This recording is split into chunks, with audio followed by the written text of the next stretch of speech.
Hi there, and welcome to your next single step in your leadership journey.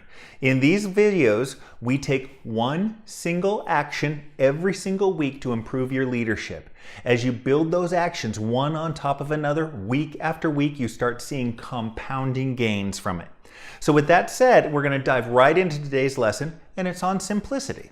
If you want to kill the motivation of your team to do a particular task, all you need to do is make it as difficult as possible to accomplish.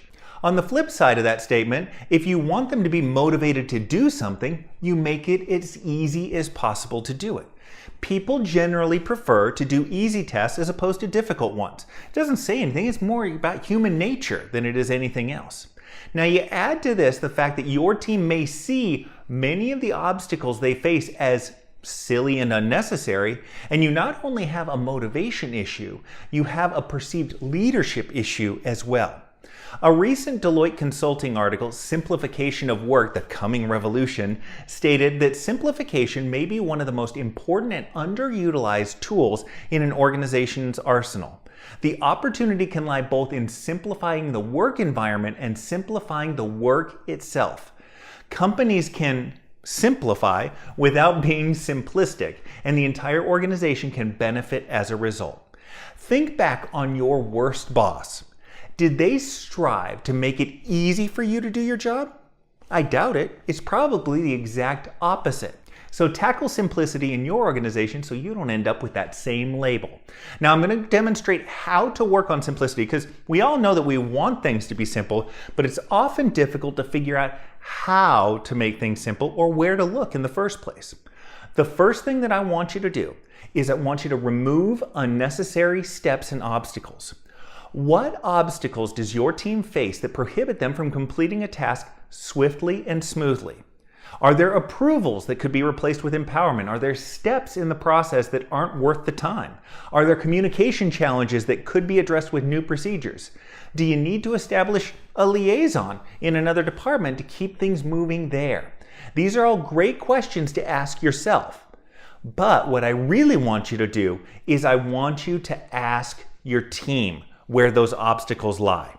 Your team hates inefficiency in their job and will be more than happy to share. And in those situations where they believe that a step should be eliminated or could be eliminated and it really can't, you can explain why so it's no longer frustrating to them. Number two, I want you to create and or enhance tools to do the job better. Are there tasks that you can work on automating? Is there a new report you can create to give your people better access to information? Could they use dual monitors? Could some of them use a class on working with Excel? Sometimes it's as simple as replacing the 4-year-old department printer with a brand new one. Again, what I recommend, sure, ask yourself these questions, but ask your team, engage with them. And it doesn't have to be a big fancy meeting with the team. It can simply be an email that you shoot out to them to get their feedback on things. In fact, likely the answers that they come up with are more important than the answers you could come up with these questions because it's the ones that are right in front of them. 3, look to provide clear direction. If you're going to look to simplify things, eventually you're going to get to providing clear direction. Many leaders try to give more details to try to be clearer, but more isn't necessarily better all the times. What you want to do is take a brief moment of time and explain why you are asking for something to be done. If you explain the why, they're going to be able to fill in so many of those blanks and those details that you could have provided all on their own, and it's quicker and it gets more to the point. Number 4, look to remove uncertainty. Along with clear direction is making sure you limit the amount of unknowns that they face. This is where more is better. More perspective, that is. The why is one way of tackling this, but maybe the easiest way for you to do this is to make sure the team knows what the entire plan is. Share with them everything that you have. It's worthwhile to spend the extra minute or more to show them how their effort fits into the life cycle of the process or the task or the project. This clears out the unknowns for them of what may be coming down the road. Fear of the unknown naturally complicates things as far as people's heads are concerned, so you want to clear it out where you can. Now, why do these steps improve motivation? Why does simplicity improve motivation? When team members understand their tasks better and are presented with an increasingly easy way to do them, the following things occur.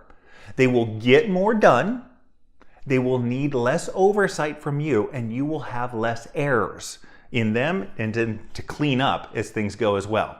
So, as far as the exercises go for this particular lesson, you may have a few ideas on what could be simplified, made easier, eliminated, etc. But I recommend you not rely on your own thinking on this. Odds are that your team is pained every time they run across a process that could be made easier. Show the team that you value their opinion and that you want to give them ownership over their job. Today, right now, I want you to leave your office or shoot out an email and ask them, what tasks or steps do you do every day that you think should be eliminated?